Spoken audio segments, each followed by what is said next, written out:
During the ice blackout, my kids were cold and my wallet was empty, so I fired up a rattling generator and dared the block. My too bright lights ripped the dark, and the ambulance followed them to a gasping boy while HOA Karen marched at me. She raised her clipboard to crush me or thank me, and the words she spoke next would change our street forever. I was 80 the first time I said it out loud, but that night I was 39, kneeling on cold concrete, my fingers numb, when HOA Karen pointed and said, "Your Christmas lights are too bright." Before we continue, please drop a like and comment below with your country and what time it is right now where you're watching.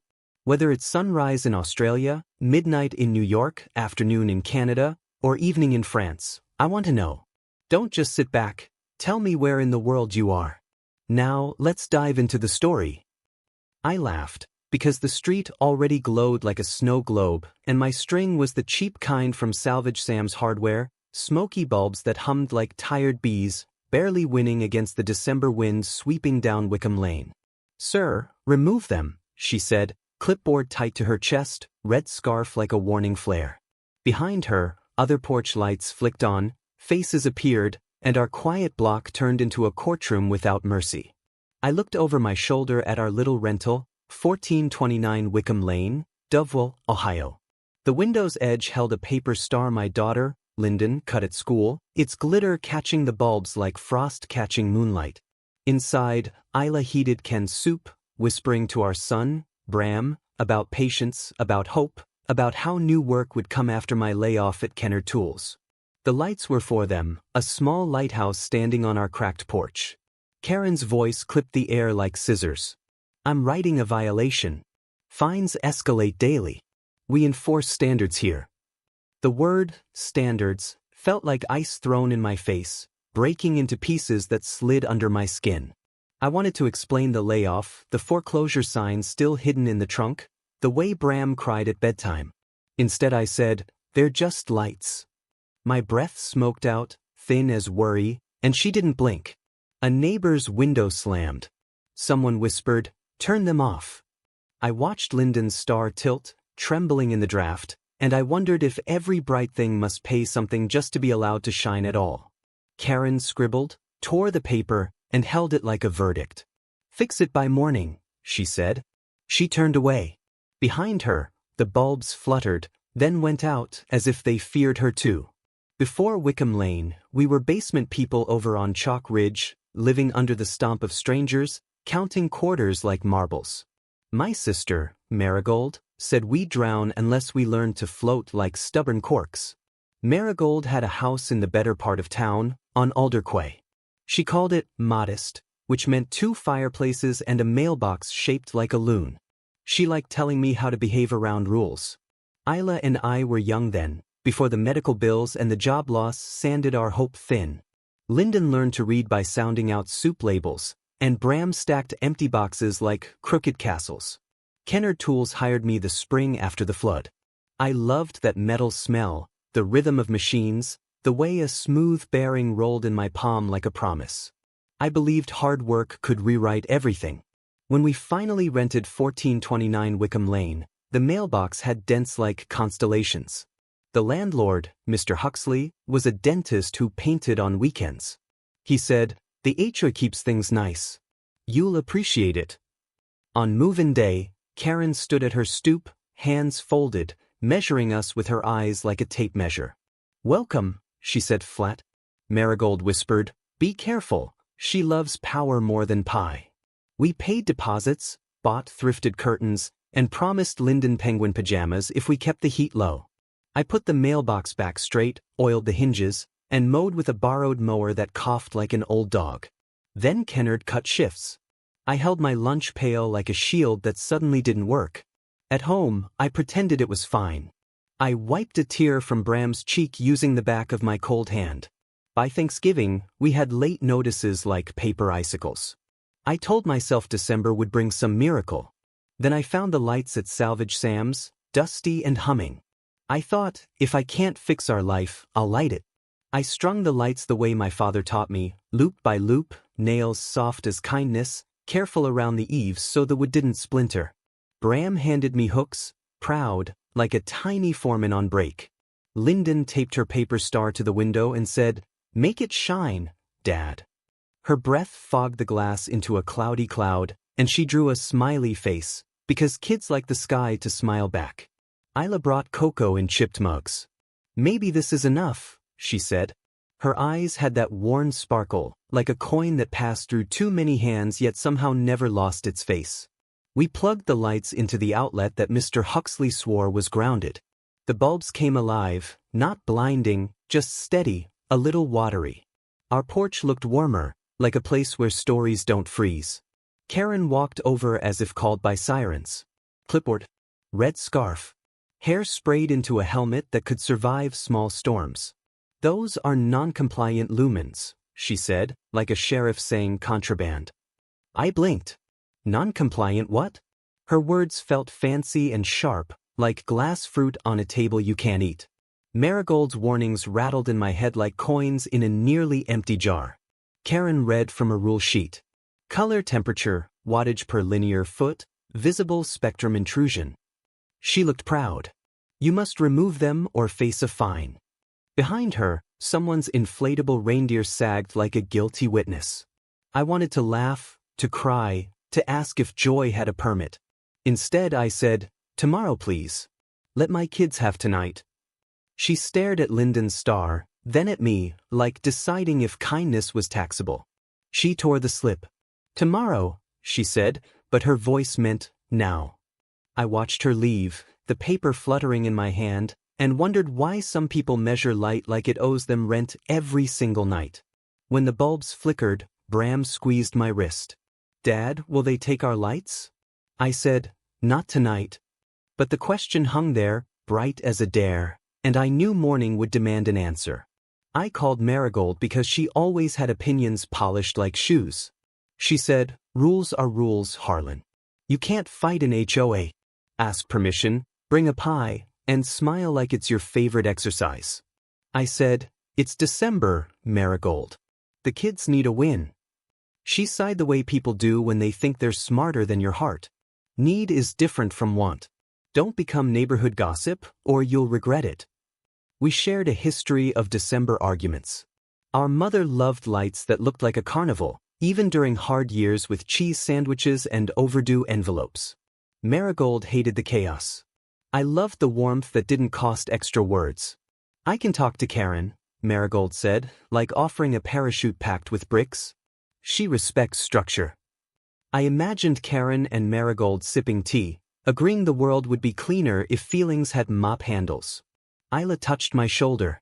"We don't have pie," she said, smiling anyway. "We have soup." "Soup is humble. Maybe humble wins." I thought of humble lights, humble kids, humble dreams trying to stand up anyway. We tried dimming the string by unscrewing bulbs. The porch looked like a shy smile. Bram counted aloud, making a game of it, while Lyndon whispered, "Please stay, little lights," as if prayer works best spoken softly. At 9, a rock hit the mailbox. Someone hissed, "Turn them off." The loon-shaped mailboxes on Alder Quay never get hissed at. I stood on my cracked porch, suddenly a defendant for the crime of wanting seasonal cheer. I dialed Mr. Huxley. He said, "Don't involve me." His voice ducked responsibility like a cat ducks a bath. The association is the association. Dial tone. I stared at the phone like it had betrayed me personally. I told Lyndon a story about lighthouses that never give up. She fell asleep by the window, the star like a guardian. I kissed Bram's forehead and heard footsteps on the sidewalk, stopping at our steps. A folded note slid under the door. It read, "Comply or consequences." 3 block letters like a stamp on my chest. I turned the lock, heart loud, and wondered who in Dovewell thought fear made better neighbors. Morning came with a thin snow that made Wickham Lane look clean. The violation notice curled on the counter. I could almost hear Karen's pen writing more fines, like a metronome for anxiety. I took Lyndon to school in the borrowed Pontiac that smelled like wintergreen gum. A teacher's aide tucked a scarf tighter around her neck, and I wondered which grown-ups had any softness left for December. On the way home, I spotted Marigold's car outside Karen's house.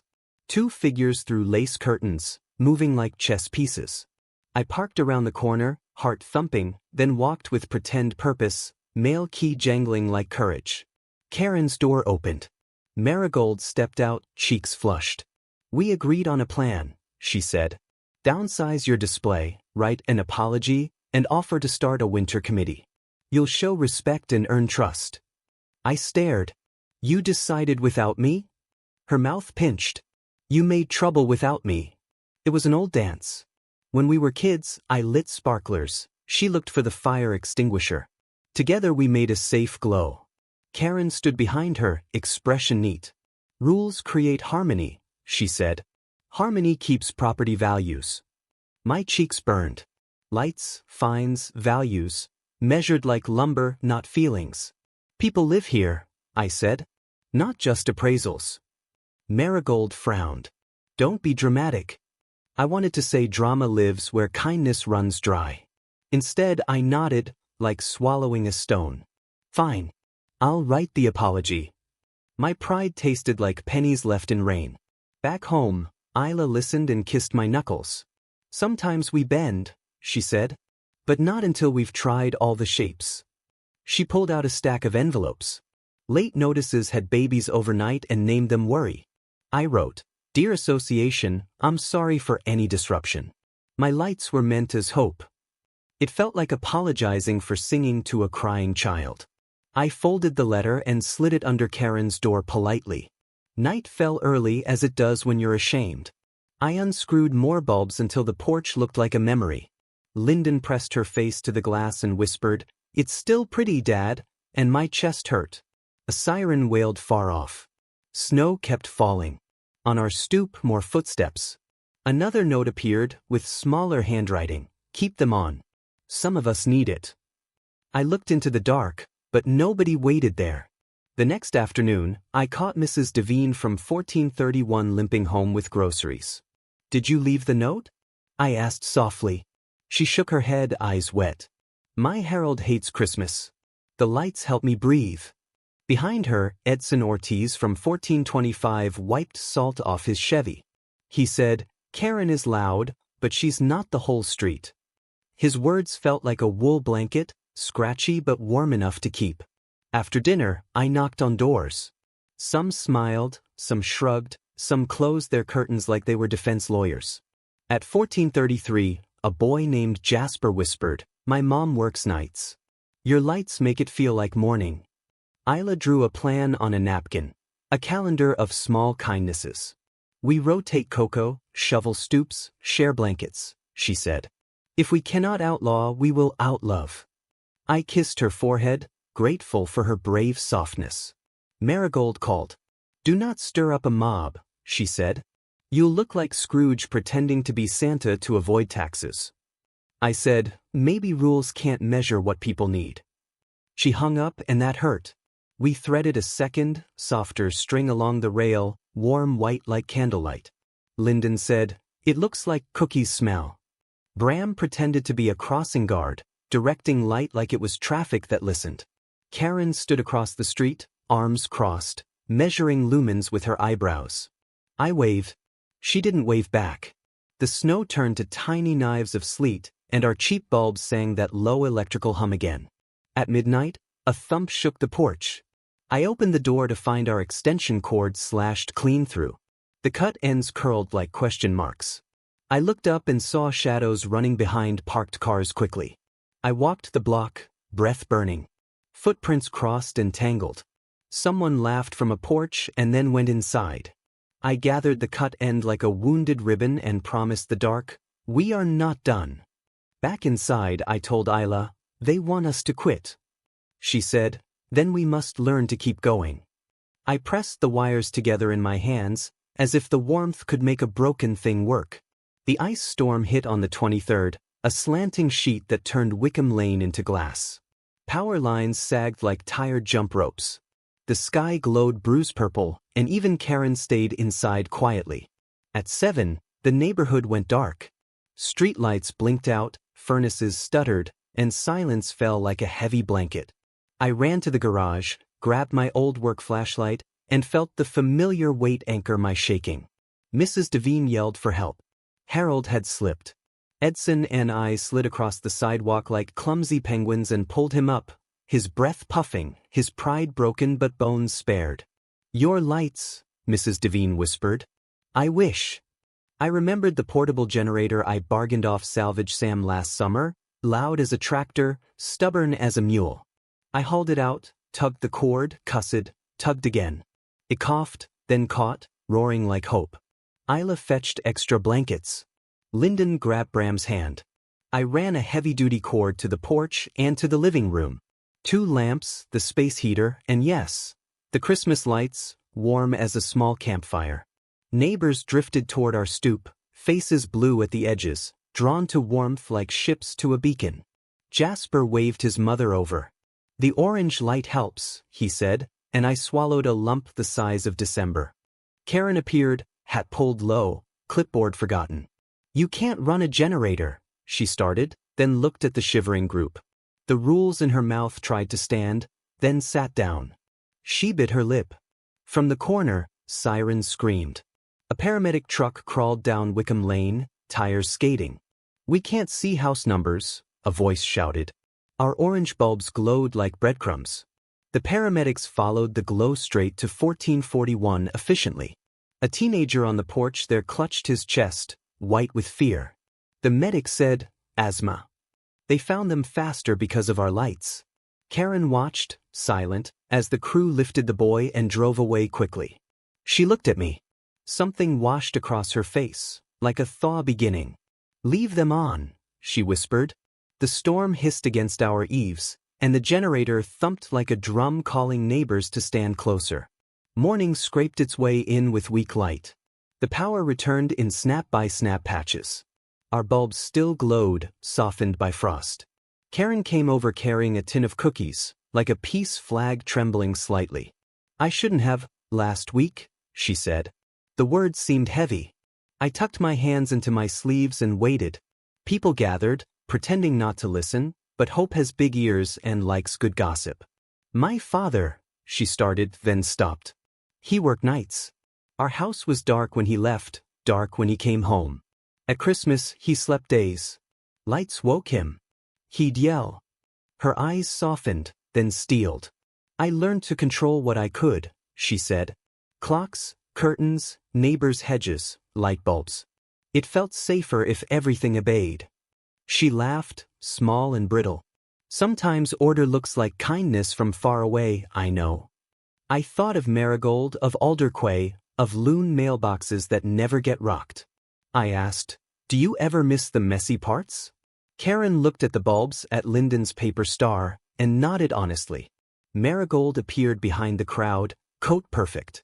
"We can revisit the guidelines," Karen said loud enough for the block. "We can write a safety clause for emergencies. And a seasonal spirit allowance if displays are respectful." Isla squeezed my hand. "Respectful," she whispered. "We can do respectful." Lyndon tugged Karen's sleeve. "Do you like cookies shaped like stars?" Karen cleared her throat. "I do," she said, sounding surprised, as if discovering a secret. Edson clapped his hands. "We should decorate together next year. A block theme." People murmured, half hopeful, half cautious. Harold muttered, "No inflatable reindeer the size of station wagons," and Mrs. Devine elbowed him gently. I looked at the paper taped to our window and said, "We can teach people to follow light, not fear it." Karen stared at the star. "Or maybe let light teach us," she said, almost smiling. From my pocket, the old violation slip folded like a bad origami. I held it up, then tore it cleanly. The pieces fell into snow, like paper birds that finally knew where to land softly. Rules changed slowly, like ice melting from stubborn gutters. Karen called meetings that didn't feel like trials.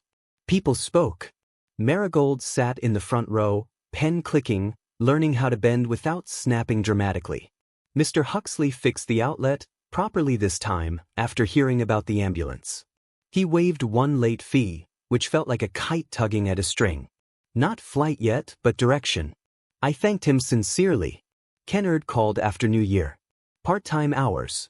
"We remember your hands," the manager said. I touched the phone like a warm mug and told Isla we could breathe on purpose again, not just by luck finally. Karen wrote me a letter. I will not say I was wrong, it started. I laughed. Then a line. Your lights guided help. I will always see that on Wickham Lane. Below, her name, soft like a bow. We still got bills. We still counted quarters. Lyndon needed new shoes, and Bram shot up like a bean vine. But the porch felt like a friend now, not a witness with crossed arms silently judging us. Marigold apologized in her way. I was protecting you poorly, she said, handing me a new extension cord, heavy-duty, weatherproof. For next December. She smiled. Also, I finally liked something messy. Don't tell Alder Quay. The next winter, our block chose paper stars and windows, each cut by a kid. Jasper's was crooked and perfect. Mrs. Devine sprinkled glitter like snow. Even Harold hung one, grumbling with affection behind his mustache. Karen started a warm lights walk, with cocoa and canned carols. The rulebook got a coffee stain and a human touch. We didn't measure lumens, we measured faces. Sometimes they shone brighter than any bulb deserved. Still, some nights I stood alone, remembering that first too bright. I felt the bruise of it like old men feel rain. But then I saw the ambulance that found a boy because brightness refused to hide. I promised my porch I'd keep lighting it, respectful and stubborn. The promise cost effort, cords, and patience, but it paid in neighbors, laughter, and a street that learned light can be a good kind of loud. 50 years later, I sit at 1429 again, though the paint changed and the elm is gone. I'm 80 now, slow but steady. Lyndon's grandkids press their noses to glass, fogging it into friendly clouds. Karen moved away long ago. Last month, a letter arrived with Alder Quay stationery. Marigold's handwriting, careful. Inside, a photograph. Karen on a porch, gray hair loose, a paper star in her window smiling. A note from Marigold said, she asked me to send this. Said she learned a different kind of brightness, thanks to you. I held the picture while the kettle sang, and the house felt taller somehow lovingly. At dusk, the kids begged for lights. We opened the plastic bin that smells like December. The same dusty strings from Salvage Sam's, patched 100 times, humming like kindly bees that somehow never retire bravely. We plugged them in. The porch warmed. The street, different now, still gathered. New neighbors, new worries, same winter chill. A young mother whispered, I needed this, and I thought how need repeats like a favorite song. I told them the story. How HOA Karen said, too bright. How a storm turned rules into questions. How light found a boy. How my sister learned to bend. How neighbors learned to stand together. The kids wanted a twist. I smiled and said, here it is. I pulled out the old violation slip, laminated by Lyndon years ago. On the back, Karen had written, brightness is not a crime. It's a map. They gasped like TV audiences. I laughed, old and happy. We keep the map, I said. We use it when roads disappear. The sky bruised, then cleared. The bulbs hummed. Our block looked like it remembered us kindly. Across the street, a new HOA chair waved. Clipboard tucked into her coat, unused. She shouted, nice lights. I shouted back, respectful and stubborn. She nodded, grinning. The porch glowed. We were good and loud. I tucked the laminated slip into my pocket, a small shield for winning nights. Then I whispered to the star in our window, thank you for teaching me how to fight with kindness and light.